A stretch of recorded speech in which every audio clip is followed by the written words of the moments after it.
Hello, greetings. Welcome to the Historical Boxing Society podcast. This is the historic overview of the fighter Sandy Ferguson, fighter number 39 on my countdown of pioneer fighters. We're going to go through Sandy Ferguson's career here, a little quick biography.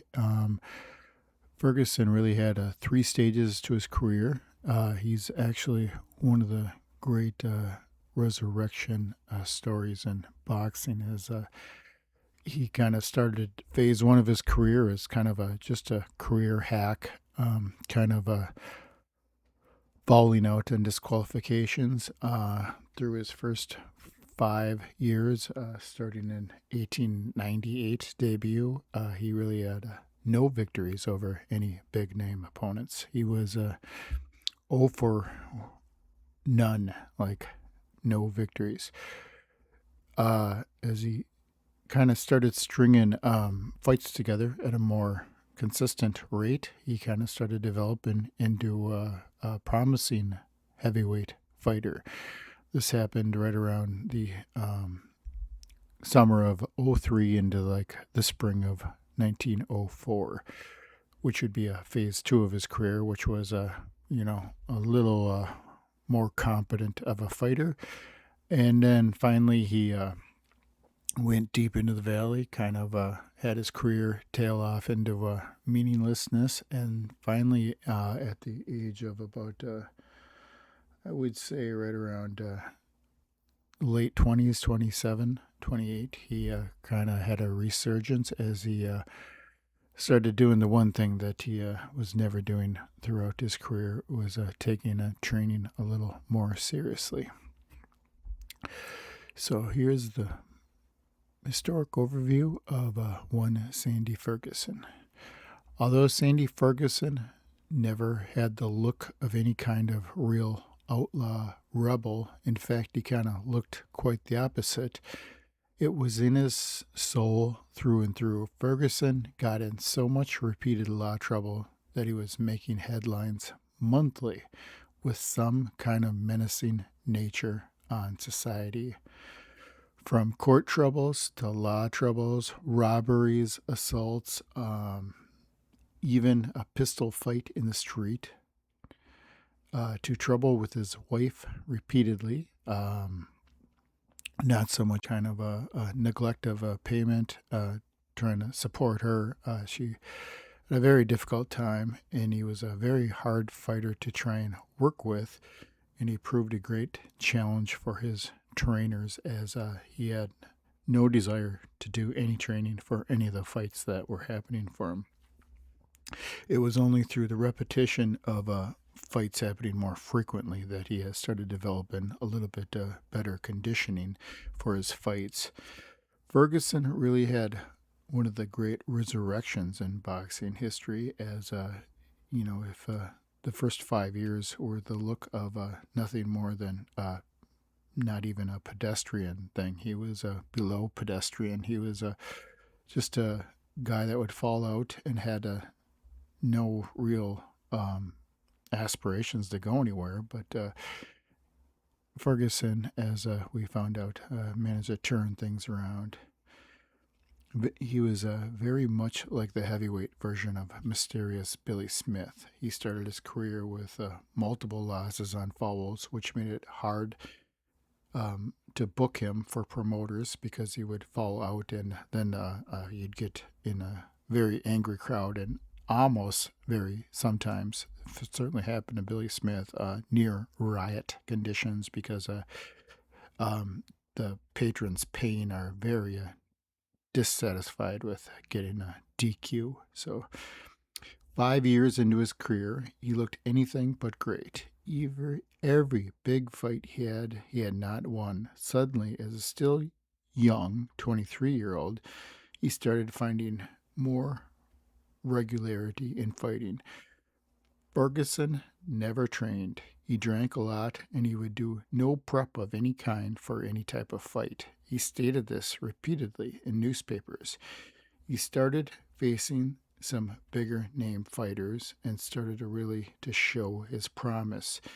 Everything led up to his big fight with another rising white heavyweight, one Marvin Hart, in the spring of 1904. This fight was rather controversial and really changed Ferguson's career path. After this loss, he was never again considered a top fighter.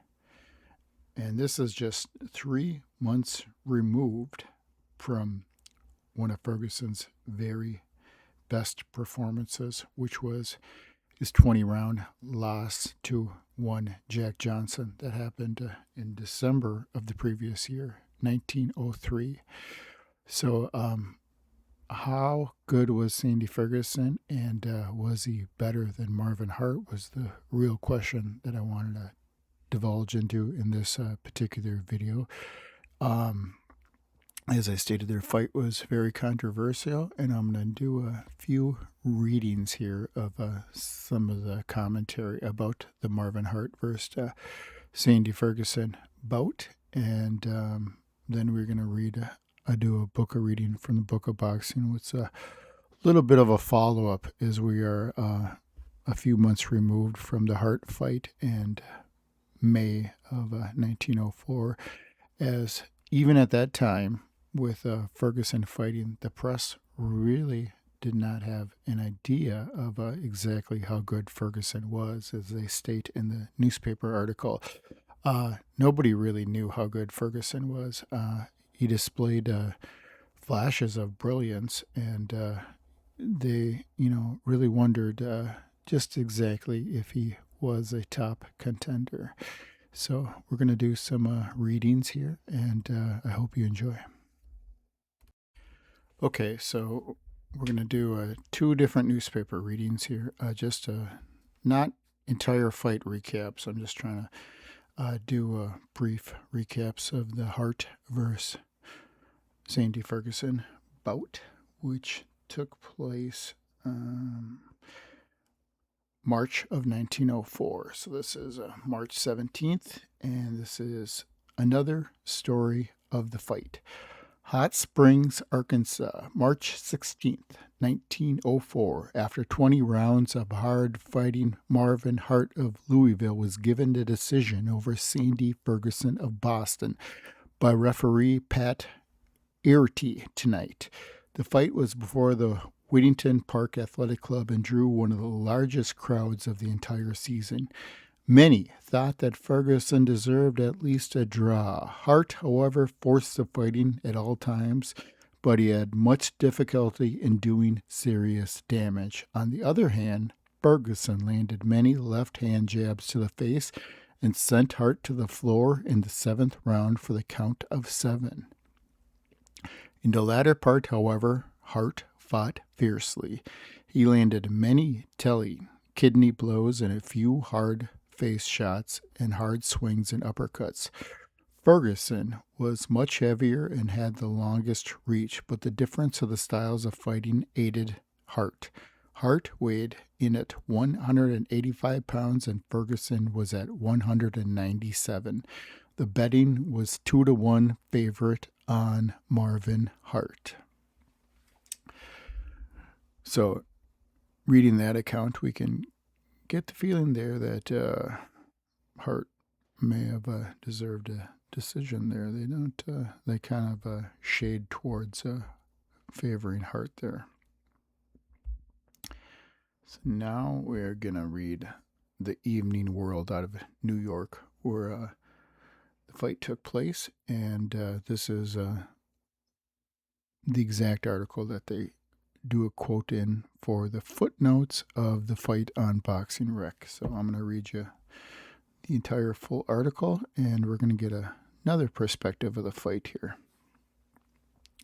Hot Springs, Arkansas, March 17th. Marvin Hart of Louisville was given a decision over Sandy Ferguson of Boston at the end of 20 rounds of fighting before the Whittington Athletic Club. Ferguson outclassed his man as a boxer. He hit where and when he pleased, and several times during the contest had Hart on Queer Street. In the 7th round, Ferguson swung a vicious right to the jaw, which sent Hart to the floor for a count of 7. In the 13th round, his right again came in contact with Marvin Hart's jaw, and the Louisville fighter fell against the ropes. Before Ferguson could finish him off, he fell into a clinch and was saved by the gong. Hart also went down in round 4. So we have here Hart getting the decision, and twice in the fight, Hart is hitting the canvas without Ferguson hitting the canvas one time. Ferguson's footwork and defensive work were superior throughout, and during most of the bout, he had Hart swinging wildly. He met Hart's rushes with the left jabs to the face and nose and kept the claret running from a badly damaged nose during the latter half of the fight.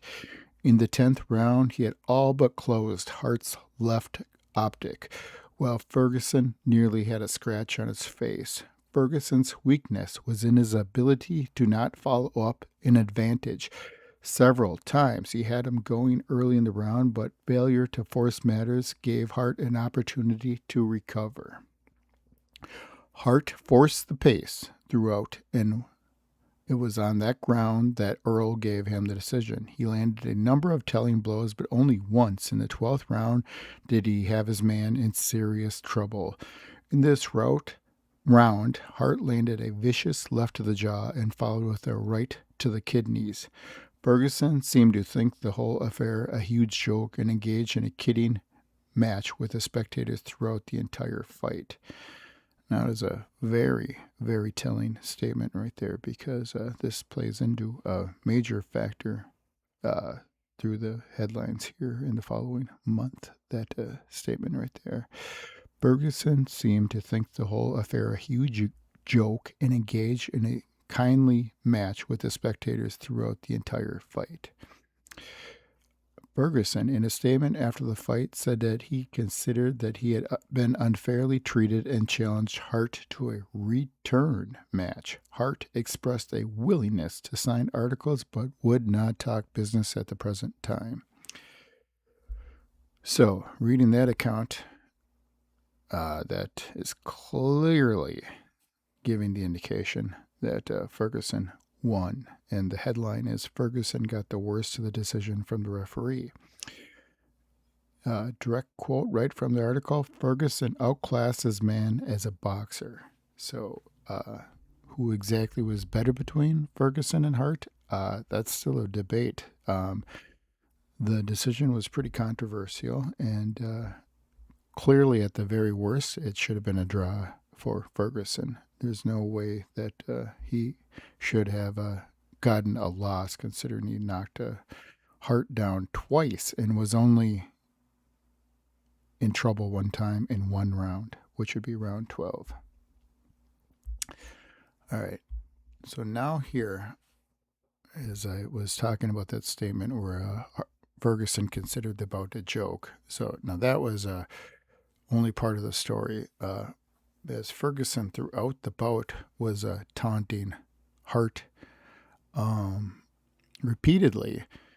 Although Ferguson did not go to the press the following after the match and say what he was calling Hart a dub, which is be like a hack.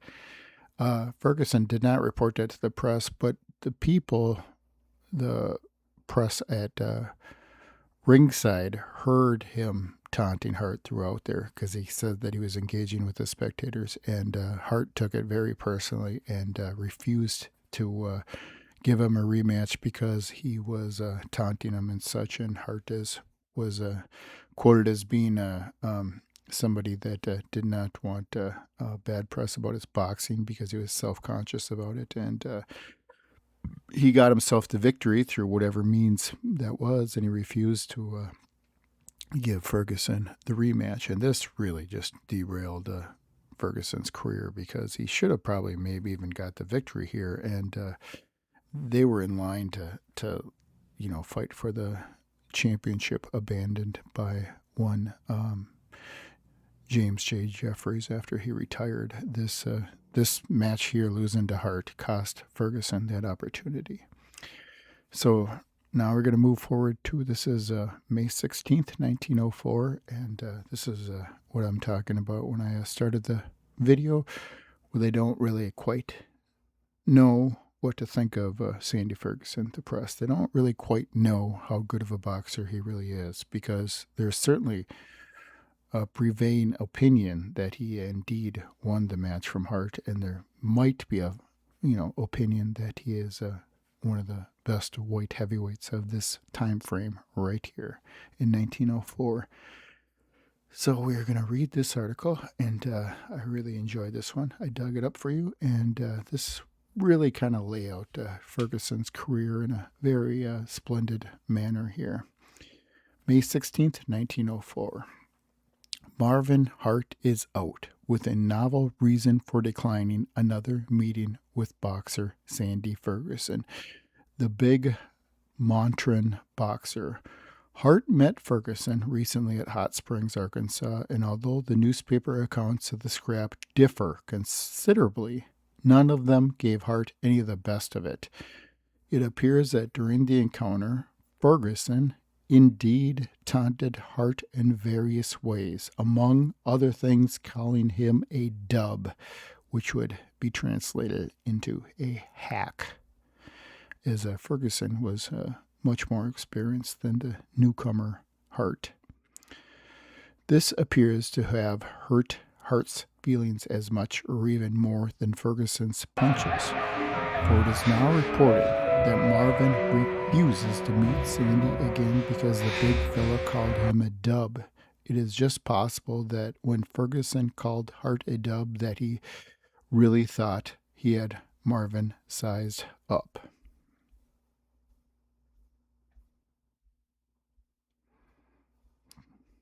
Just a minute here, I'm moving the page. About right. If he was wrong, the easiest way for Hart to contradict him would be to go into the ring with the red-haired Yankee and beat him so quickly and completely that the sporting public would be convinced that Ferguson did not know what he was talking about. If Hart, however, keeps away from Ferguson and hunts up easier game, Sandy is likely to convince a lot of other people they had a pretty good line on the Louisville heavyweight. Right here. Owing to the reckless life that has led at times Ferguson's career in the ring has not been a brilliant one, and the followers of the sport have never had a chance to know just how good of a man he really might have been. From his first appearance as a pugilist, he gave promise of being a legitimate successor of the greatest of all ring fighters, John L. Sullivan.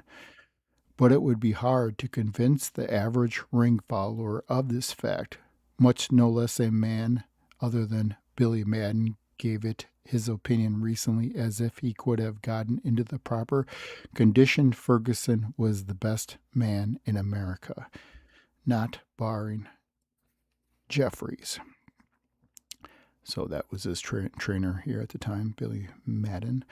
Madden should come pretty near knowing, for he has a good chance to size him up through his work with Gus Rulin, whom he fought a 15-round draw. Ferguson has lived a very irregular life. He has never done any training, and his appetite for liquor is something abnormal. In spite of all this, he is a man who has proven a puzzle to such men as Gus Rulin, Marvin Hart, and Jack Johnson. Some time ago, a sporting man of Philadelphia who was interested in a boxing club was anxious to get a heavyweight to indicate there. Hearing of Ferguson's ability, he wrote to the Boston man regarding him, and the reply was, "If he is just the man you are looking for, he can beat most of the men in the business today and can stand up to any man in the country for 6 hours, bar none. You can make money with him in Philadelphia, but before you take him there, you had better go around and lock up every drop of malt and spiritual liquor in the city." The latter was a rather and serious undertaking idea of getting Sandy to come to Philadelphia to locate was abandoned due to Sandy Ferguson's drinking habit. Sandy Ferguson's offer to Marvin Hart. It is Alex McLean says of Andy Ferguson's last bout at Hot Springs with Marvin Hart. It's true, the Southern gent tried to get him in the ring to piece iron in one of the hard bandages on Ferguson. What do you think of a manager like Jack McCormick throwing a chance away to get a cool $1,000? That's just this chap by refusing to allow Hart to meet Ferguson in Chicago the other night. When Hart says Sandy calls him a dub, he speaks the truth, but we claim they started the ball rolling out of Hot Springs. If Hart wasn't guaranteed a decision, he was inside the ropes at the finish. He would have found a soft spot to lay down. At that, Sandy put it all over Hart, and still Hart is looking for a match with Jeffries, where the champion would punch Hart out in a punch. If Hart wants to fight, Sandy will take him on for any number of rounds. Then Mr. Hart isn't the land of dreamy nod before the curtain bell rings for the final. We'll agree to apologize if we hurt any tender feelings. But he's too chicken-hearted to ever stay in the ring long enough with Sandy Ferguson. We'll let him wear bandages. He'll need them and carry a gun and a knife in his boot, too, says McLean. That'll surely ought to be the agreeable offer to Colonel Hart. So, in that statement by McLean, clearly calling Hart a coward for refusing to give Ferguson one more chance at him. So, the third leg of Ferguson's career would be when he starts to be about 25, 26, 27, and he starts going into facing the other black heavyweights besides Johnson, as he takes on Marvin. He takes on Sam Langford, Joe Jeanette, and of course Jim Barry, which was kind of the candle holder for Ferguson after the Next Generation. These are some great matches because both Ferguson and Jim Barry were both just falling bastards. So the fight between the two of them would be a very spectacular fight, as we will discover in the next video when we do a boxer profile on one Sandy Ferguson. Fighter number 39 in the countdown, Sandy Ferguson. Your boxing profile is coming up. Thanks for listening.